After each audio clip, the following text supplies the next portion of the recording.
সুস্বাদু নরম স্বাস্থ্যকর তালের কেক। 1 কাপ চিনি। চিনিটা গুঁড়ো করে নেব। 2 ডিম, সামান্য এলাচ গুঁড়ো।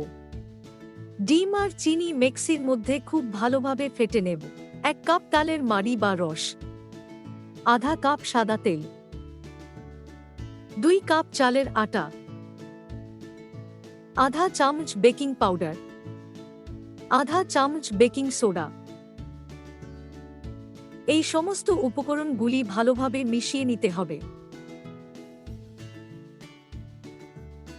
ব্যাটারটা খুব ঘন হলে তার মধ্যে 1 কাপ দুধ বা পানি মিক্স করতে পারেন। এই উপকরণগুলি ভালোভাবে ফেটিয়ে নেব। এই ব্যাটারটা এবার পারফেক্ট হয়েছে কেক বানাবার জন্য। বন্ধুরা, আমার চ্যানেলটি সাবস্ক্রাইব করুন।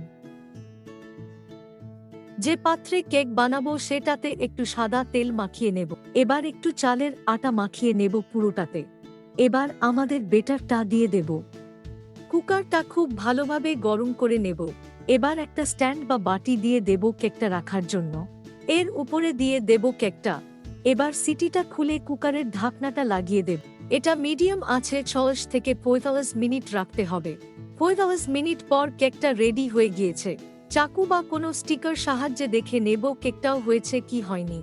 এবার কেকটা ঠান্ডা করে নিলেই তৈরি হয়ে যাবে সুস্বাদু স্বাস্থ্যকর তালের কেক। লাইক করুন এবং নতুন ভিডিও পেতে আমাদের চ্যানেলটি সাবস্ক্রাইব করুন।